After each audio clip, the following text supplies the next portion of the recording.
Whenever we catch wind of a new Legend of Zelda game, so much of the speculation is directed towards the game's possible art style. For so many of us, including myself, the expectation is usually for a realistic-looking Zelda game to display the power of the console. In 2011, when the Wii U was revealed, we saw a beautiful Legend of Zelda technology demonstration. While the tech demo wasn't exactly realistic-looking, it looked much more lifelike than, say, Skyward Sword or The Wind Waker. Now, The Legend of Zelda The Wind Waker is a game that received some serious flack for its art style when it was released back in 2002. Truth be told, I really wasn't a fan of it either when I attempted to play it after finishing the much darker Twilight Princess. At the time, I really couldn't get into the game, and admittedly I abandoned it much too soon. A few years have gone by since then and my taste of games has changed.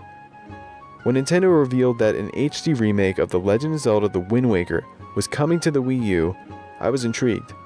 While I really wanted to see that beautiful tech demo fleshed out into a brand new installment for the Wii U, I couldn't turn down the second chance to experience The Wind Waker. I also wanted to get an idea of how the next installment in the Zelda series would handle on the Wii U. In September, I purchased the game the moment it was available on the eShop. After all these years, I am finally able to see this game for what it is.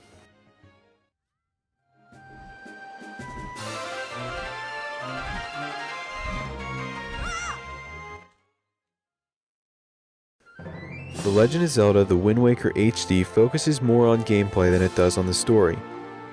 That being said, the story, while predictable in some aspects, isn't shallow and it has memorable, unpredictable moments that should stick with the player long after they put down the controller.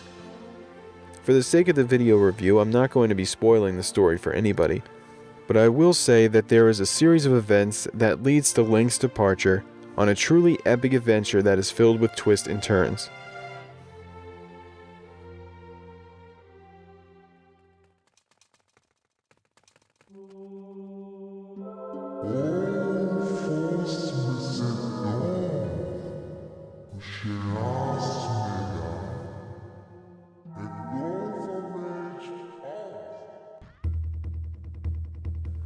Despite the Wind Waker's looks, it plays very similar to other Legend of Zelda games. The game is built around the same formula when it comes to the dungeons. Basically, the player starts off in the dungeon and has to find a map, a compass, and eventually the item. The item is usually a weapon, for the majority if not all the dungeons. The player uses the item to unlock new areas and progress through the dungeon.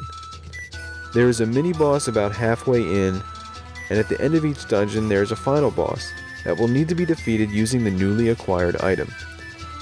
Along with the item, you also have to use the Wind Waker's primary form of combat, the ZL targeting system.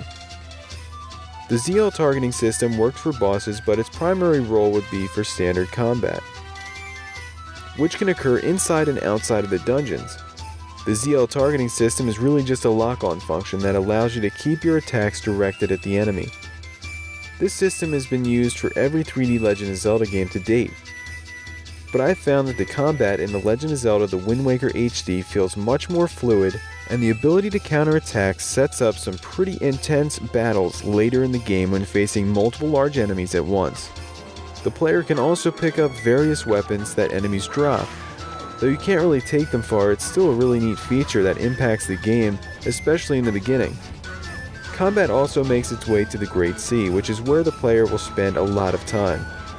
Unfortunately, the water combat feels clunky and unintuitive, but fortunately, thanks to the addition of the new Swift Sail that you can win in an auction, you can travel faster and avoid most of the conflict from random encounters. Speaking of the Swift Sail, it makes the game much more fun to play. Before, the player would have to play a song on the Wind Waker, a magical baton that plays melodies, in order to change the direction of the wind. This was an issue because if you wanted to change the direction of your boat, you would have to play the song every time, and that really made sailing a clunky experience. Luckily, Nintendo decided to give us the option of the Swift Sail, which not only makes you go faster, but it will automatically change the direction of the wind.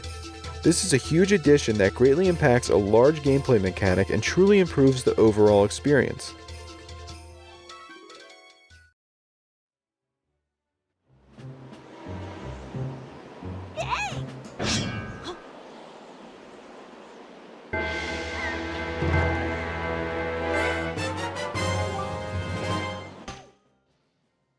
When it comes to gameplay, a large component to a successful formula is tight controls. The Wind Waker HD excels in this area. Movements are handled by the analog stick and feel very tight and responsive. The camera movement works well, and the auto jump mechanic rarely becomes a hindrance. The button placement will be a learning curve for some, but the button input works just as expected with zero latency. The only complaint I have about the controls is when battling it out on the Grade C, as the gamepad could have been utilized to improve it. Speaking of the gamepad, there are a few different controller options. You have the Pro Controller, Gamepad and TV, or you can stream the game directly to the gamepad. All these controls work great, but each have their own benefit. My control option of choice is the Gamepad and TV combination, as it offers some really handy features. For those who miss the Wiimote and Nunchuck style of controls, the gamepad should be right up your alley. Although you cannot swing the gamepad like a sword, which is probably a good thing, you can use its gyroscope to aim, which gives you a much more precise method of aiming. Another awesome feature of the gamepad is the added functionality that the touchscreen allows. With standard controllers, if the player wants to set new items to the face buttons, they would have to pause the game and select them. With the gamepad, the player simply touches and drags the items to the desired button panel. You can also display the map at all times, which is probably the handiest feature. The exodus of the need for pausing is great, because it keeps you in the game. I also find that having the map on the smaller screen offers a much more personalized experience, and I feel as though I can see the map much clearer, and if I forget, all I have to do is look at the gamepad. There isn't another game that utilizes the gamepad this well. Anyone that says the gamepad is useless really needs to try this game, because once you go to the gamepad, you won't want to go back.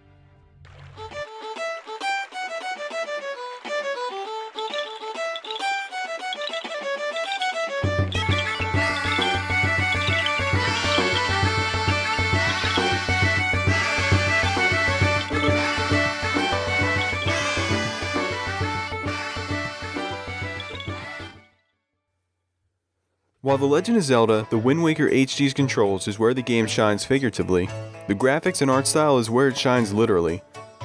The first thing you notice about the game is the beautiful graphics and kaleidoscopic color palette of the unique cel-shaded art style. The game is completely HDified, meaning the game looks sharp, vibrant, and absolutely stunning. The thick bloom lighting adds a really nice warming effect, which couples nicely with the game's surroundings. Speaking of lighting, this game features some of the best lighting and shadow effects I have ever seen in a game.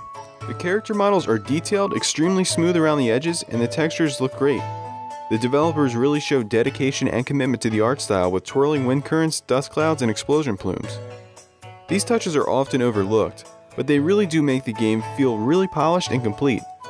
Two things a large portion of the gaming industry has been lacking in recent years.